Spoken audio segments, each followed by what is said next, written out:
Statistical Office ay malugod na mag-uulat ng antas ng inflation sa lalawigan para sa buwan ng Marso 2024. Ang headline inflation o ang pagtaas ng presyo ng mga produkto at serbisyo sa lalawigan ay mas bumagal sa antas na 0.9% nitong Marso 2024.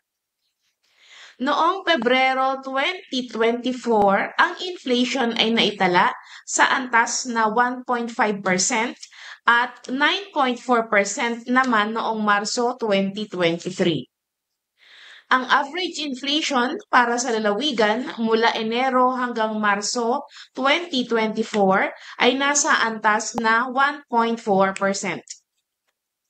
Mula sa mga probinsya at highly urbanized city na bumubuo sa rehiyon ng Mimaropa, nanatiling ang Marinduque ang nakapagtala ng pinakamababang inflation rate nitong Marso 2024.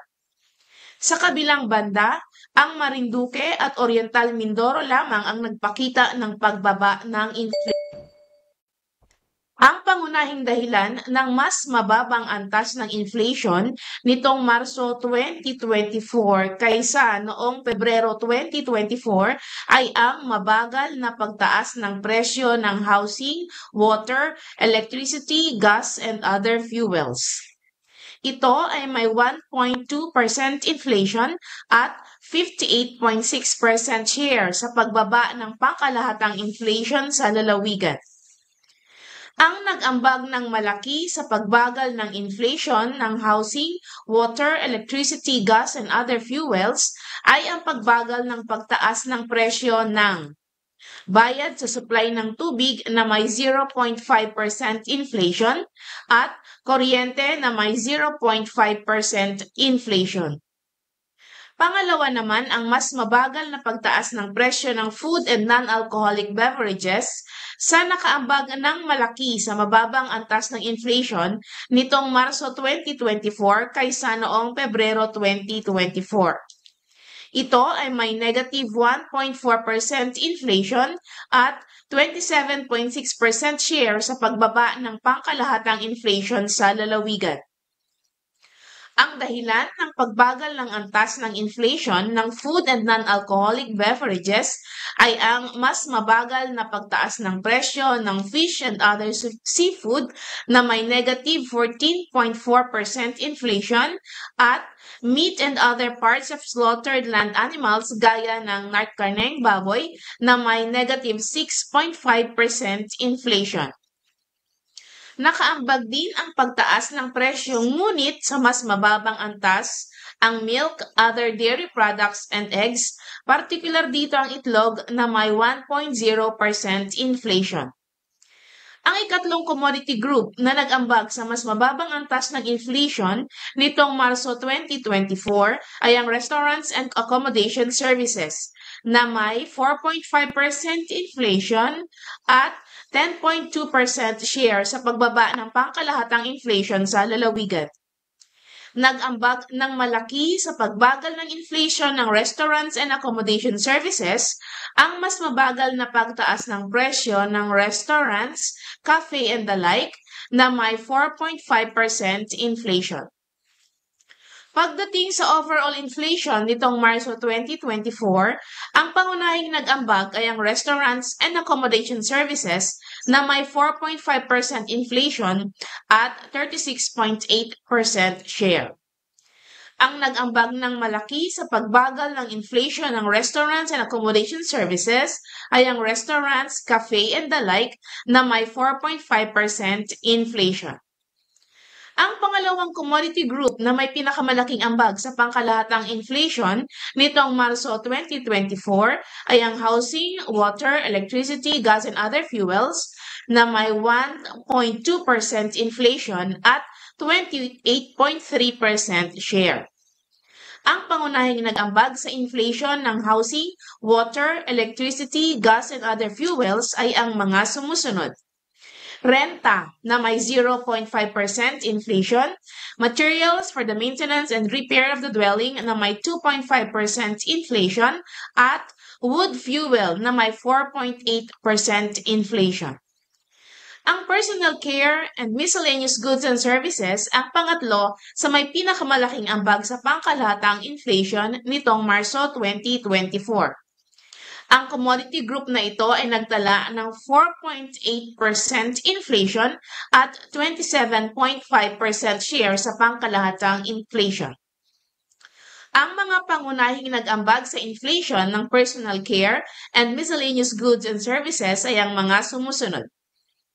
Other appliances, articles, and products for personal care na may 5.2% inflation, travel goods and articles for babies and other personal effects not elsewhere classified na may 4.5% inflation, at personal grooming treatments na may 4.6% inflation. Sa 13 commodity groups, 7 ang nagpakita ng mas mabagal na pagtaas ng presyo nitong Marso 2024. Ito ay ang mga sumusunod. Housing, water, electricity, gas, and other fuels na may 1.2% inflation, information and communication na may 0.9% inflation, restaurants and accommodation services na may 4.5% inflation, alcoholic beverages and tobacco na may 8.6% inflation, furnishings, household equipment, and routine household maintenance na may 5.1% inflation, at health na may 1.3% inflation. Ang food and non-alcoholic beverages naman ay nagpakita ng mas mabilis na pagbaba ng presyo sa antas na negative 1.4%. Samantala, 3 commodity groups naman ang nakapagtala ng mas mabilis na pagtaas ng presyo at ito ay ang mga sumusunod. Clothing and footwear na may 2.4% inflation, recreation, sport and culture na may 8.1% inflation, at personal care and miscellaneous goods and services na may 4.8% inflation. Nanatili naman sa kanilang antas ng inflation nitong Marso 2024 ang mga sumusunod na commodity groups. Transport na may negative 0.1% inflation, education services na may 3.2% inflation, at financial services na may negative 1.4% inflation. Nagpakita naman ng mas mabilis na pagbaba ng mga presyo ang mga pangkat ng pagkain sa lalawigan sa antas na negative 1.8% nitong Marso 2024 mula sa negative 1.3% noong Pebrero 2024. Sa mga pangkat ng pagkain sa lalawigan, nagpakita ng mas mabagal na pagtaas ng presyo ang mga sumusunod. Mais na may 7.7% inflation, flour, bread and other bakery products, pasta products and other cereals na may 5.8% inflation, milk, other dairy products and eggs na may 1.0% inflation, partikular dito ang itlog, sugar, confectionery and desserts na may 1.4% inflation gaya ng peanut butter, at ready-made food and other food products not elsewhere classified na may 4.5% inflation tulad ng luya. Nanatili naman ang pagbagsak ng presyo ng mga sumusunod na pangkat ng pagkain. Meat and other parts of slaughtered land animals na may negative 6.5% inflation, partikular ang karne ng baboy, fish and other seafood na may negative 14.4% inflation, particular dito ang galunggong, at oils and fats na may negative 5.6% inflation, particular ang mantika. Nagtala din ng pagbaba ng presyo ang fruits and nuts na may negative 6.2% inflation katulad ng saging, at vegetables, tubers, cooking bananas at iba pa na may negative 9.9% inflation tulad ng sibuyas. Samantala, mas mabilis na pagtaas ng presyo ang naitala ng bigas na may 2.4% inflation. Nitong Marso 2024, ang inflation rate para sa bottom 30% income households ay naitala sa antas na 0.8%. Noong Pebrero 2024, ang inflation rate para sa bottom 30% income households ay naitala sa antas na 1.1% at 16.3% naman noong Marso 2023. Ang pangunahing dahilan ng pagbaba ng antas ng inflation para sa bottom 30% income households nitong Marso 2024 ay ang pagbaba sa antas ng inflation ng mga sumusunod na commodity groups. Housing, water, electricity, gas, and other fuels na may 1.6% inflation at 58.1% share. Food and non-alcoholic beverages na may negative 0.9% inflation at 19.9% share. At restaurants and accommodation services na may 4.5% inflation at 16.7% share. Nitong Marso 2024, ang naitalang Consumer Price Index o CPI ay 130 pesos. Noong Pebrero 2024, ang naitalang CPI ay 130 pesos and 60 centavos at 128 pesos and 90 centavos naman noong Marso 2023. Ang CPI ay isang pamantayan para sukatin ang pagbabago sa pangkalahatang antas ng presyo ng mga bilihin at serbisyo na karaniwang binibili ng mga mamimili. Ito ay ginagamit upang masuri ang inflation at malaman ang paggalaw ng halaga ng pera ngayon kumpara noong base year na 2018. Sa kabilang dako, ang purchasing power of peso o PPP nitong Marso 2024 ay nanatili sa 77 centavos gaya noong Pebrero 2024. Ang PPP ay isang indicator na nagpapakita kung magkano na ang halaga ng 1 peso ngayon kumpara noong base year na 2018. Ang monthly data ng inflation para sa all-income households at bottom 30% income households ay inyong makikita sa website ng Philippine Statistics Authority. Maaari rin itong ma-access sa mga links na naka-flash sa screen o sa pamamagitan ng pag-scan ng QR codes na nasa screen. Dito po nagtatapos ang aking paglalahad ng antas ng inflation o ang pagtaas ng mga presyo ng mga bilihin at serbisyo sa lalawigan ng Marinduque sa buwan ng Marso 2024. Ang Philippine Statistics Authority, Marinduque Provincial Statistical Office ay lubos na nagagalak sa inyong paglahok sa press conference tungkol sa inflation sa lalawigan. Salamat po at magandang hapon.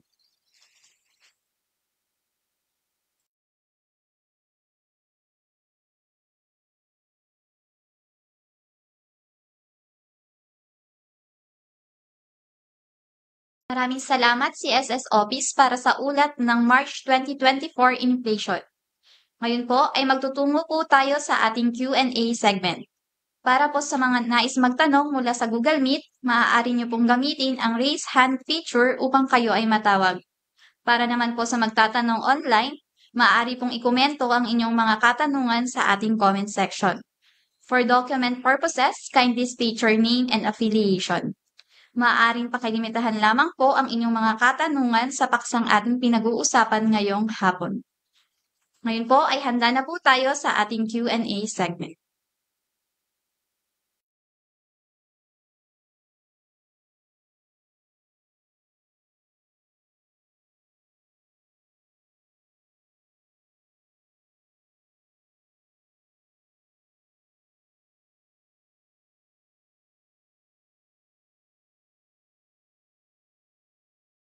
Meron po tayong katanungan dito. Ang CSS Office, pababa ang trend noong February, mainit na. At sa kuryente kasi, aircon, electric fan at iba pang appliances ang ginagamit. Pero bakit bumaba ang inflation rate ng kuryente? Wala po bang epekto ito? At sa patuloy na pag-init, sa tingin po ninyo, tataas pa po ba ang inflation na ang main driver ay ang kuryente? Okay, salamat sa napakagandang tanong. Lagi na rin lang naman yan topic ngayon kasi mainit na nga ang panahon.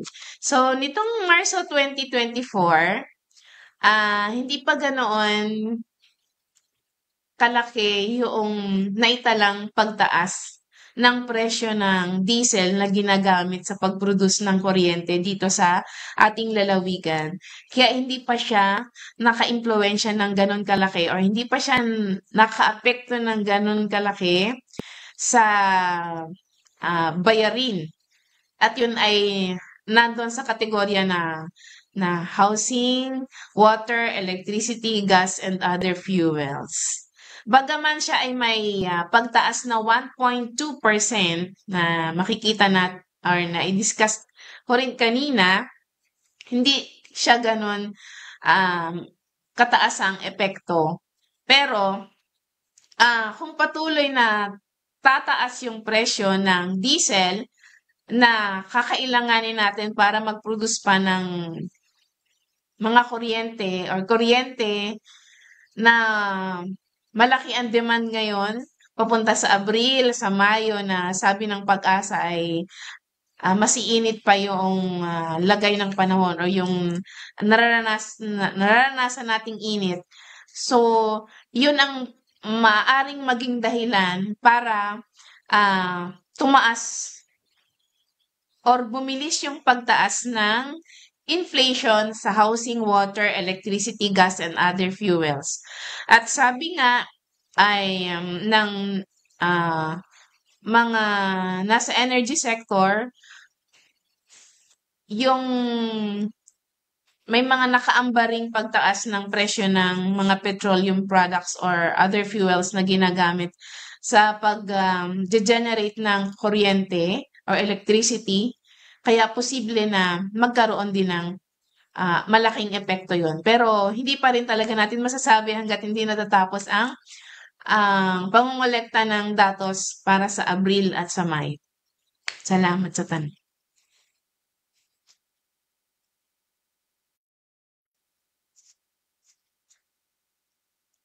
Maraming salamat CSS Office.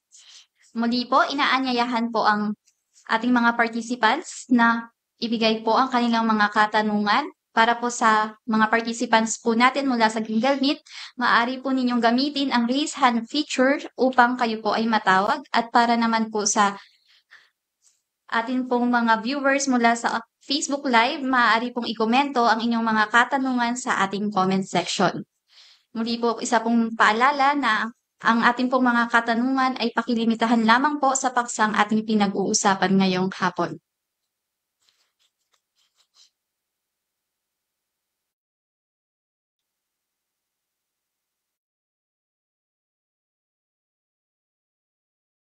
Meron po tayo ulit katanungan.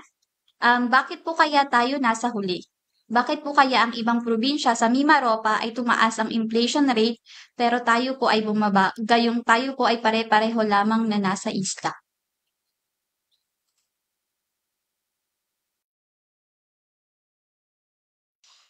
Okay. Isa ring malaking katanungan yan para sa lahat. Kasi lahat nga tayo sa Mimaropa ay mga island provinces. Pero hindi naman talaga tayo pare-pareho lahat, no? Although sabi nga kanina, yung first three groups of commodities na may mga share, yun yung hindi man pare-pareho talaga yung kung ano man yung meron sa ah, apat na probinsya sa Mimaropa, hindi rin pare-pareho yung kung ano man yung meron tayo dito sa Marinduque. Although lahat ay merong mga ah, yung electric companies at meron ding mga kanya-kanya silang mga inputs na binibili para sa pag-generate ng kuryente sa kanilang lugar. Ang pangalawang naging contribution, mm,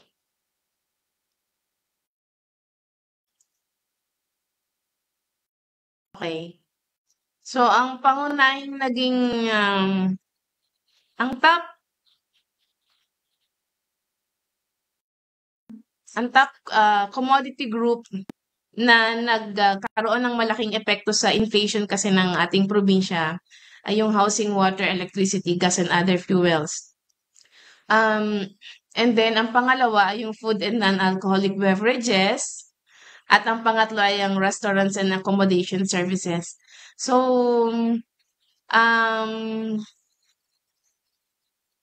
yung sa housing, water, electricity, gas, and other fuels, masasabi natin na kung ikukumpara sa ibang probinsya, although hindi naman natin talaga nakita yung mga statistics ng ibang probinsya dito sa Mimaropa, masasabi natin na mas mura pa rin yung mga bilihin na nandito sa commodity na to.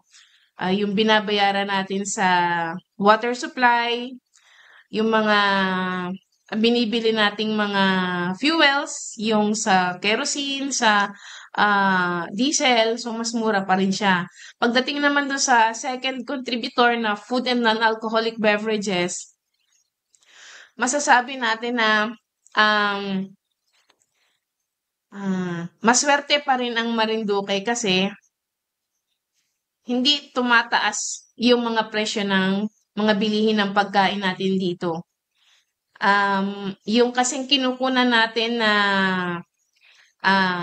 pinakamalapit na supply ng malaking pamilihan, yung bagsakan sa Sariaya, mababa yung presyo doon, kaya mababa din yung benta dito. At ganun din, maayos yung produksyon natin dito sa probinsya. Kaya nakakatulong yun na hindi nagtataas yung presyo na ay yung restaurants and accommodation services. Mas mababa pa rin yung pagtaas niya kesa siguro dun sa mga nasa ibang probinsya. So, dito sa tatlong main three top contributors natin, ito yung nagdala kung bakit nanatili tayo na may pinakamababang inflation rate sa 5 lalawigan at isang highly urbanized city sa Mimaropa. Salamat sa tanong. Maraming salamat CSS Office sa pagbibigay ng linaw sa katanungan. Dagdag katanungan lamang po, since nabanggit niyo na rin lamang po yung tungkol po sa nabanggit po sa inyong ulat na ikatatlo po ang restaurant and accommodation services sa mga resources of desideration or pagbaba ng inflation. Last Holy Week po dito sa atin sa probinsya ay nagkaroon po ng maraming turista at tao. Nangangahulugan po ba ito na sapat ang mga kailangang supply ng pagkain sa mga restaurant? Okay. So, nung last na nagkaroon tayo ng inflation report nung para sa February 2024, ay naitanong din yung topic na ito. Parang ano yung magiging epekto ng Holy Week, pagdagsa ng mga tao sa magiging inflation rate naman dito sa province pagdating ng March 2024. So nakita natin na hindi gaano siya naging mataas ang epekto kasi ibig sabihin nun may sapat na bilang tayo ng mga rooms na pwedeng mag-serve para i-house yung mga taong dumagsa dito sa atin. At ibig sabihin, hindi din ganoon kalaki yung itinaas nung mga rates nung mga accommodation services na yun. Ganon din yung mga restaurants. May mga available tayong resources dito sa province para hindi tayo mag-angkat ng mas maraming inputs para dun sa preparation ng pagkain ng mga restaurants. Although nakita natin, maraming mga nag-set up ng kanilang food stalls, food kiosks, and food booths sa iba't ibang mga trading centers. Hindi lang dito sa Buwak, meron din sa Santa Cruz, sa Gasan, at sa iba pang munisipyo dito sa atin. Pero dahil maaari nating sabihin na meron tayong sapat na supply ng mga ingredients para doon sa mga nai-prepare na mga pagkain para doon sa nakaraang Holy Week. At yung Kung tumaas man yung presyo ng mga ingredients na yon na dito natin na produce sa province or inangkat, hindi siya ganon kalaki ang itinaas kesa noong nakaraang period ng February 2024. Maraming salamat.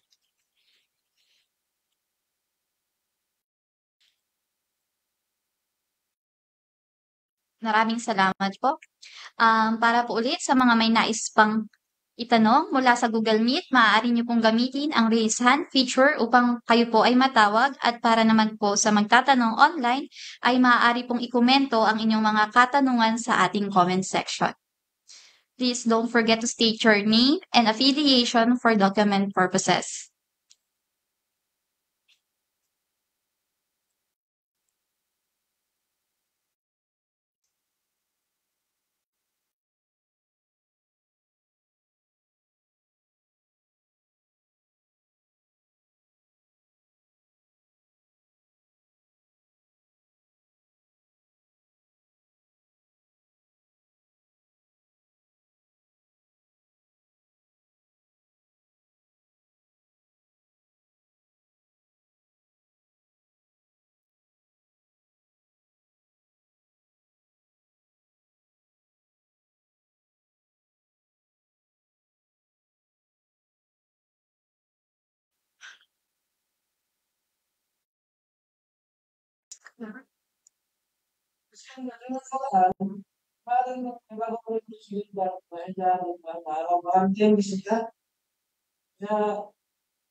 Mm.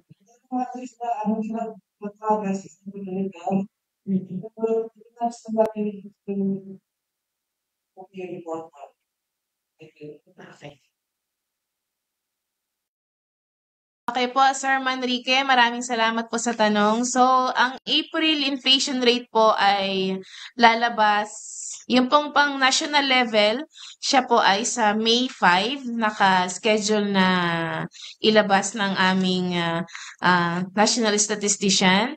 And within 10 days po after nung May 5, ilalabas na po namin yung data para sa province. Thank you po.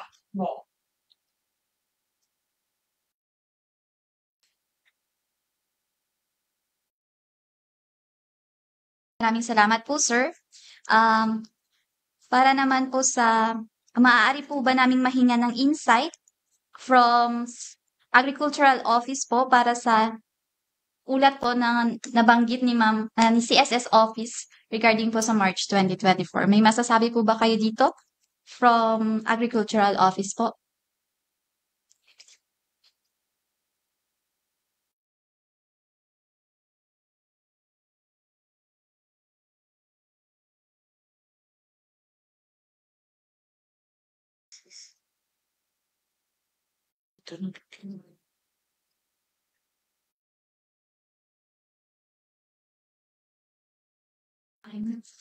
Okay na po, mukhang malinaw naman po ang pag-uulat ng ating CSS para po sa inflation report ngayong buwan ng Marso 2024. At kung wala na pong karagdagang katanungan ay sa ilang sandali lamang po ay ititigil na po natin ang question and answer segment. Magbibilang na po ako ng 10 segundo para po formal na ihinto ang question and answer segment. 10, 9, 8, 7, 6, 5, 4, 3, 2, and 1. If there will be no questions, we will be ending our question and answer segments. We would like to thank our press, media, partners for joining us in the March 2024 Inflation Press Conference. Sana po ay patuloy niyo po kaming suportahan. And you may visit our website www.philmon.com psa.gov.ph at maaari niyo po kaming bisitahin sa aming Facebook page na www.facebook.com/PSA Marinduque para po sa mas marami pa pong updates. Once again, ako po si Danica Gamara ng Marinduque Provincial Statistical Office. Maraming salamat po at magandang hapon po sa ating lahat. Thank you.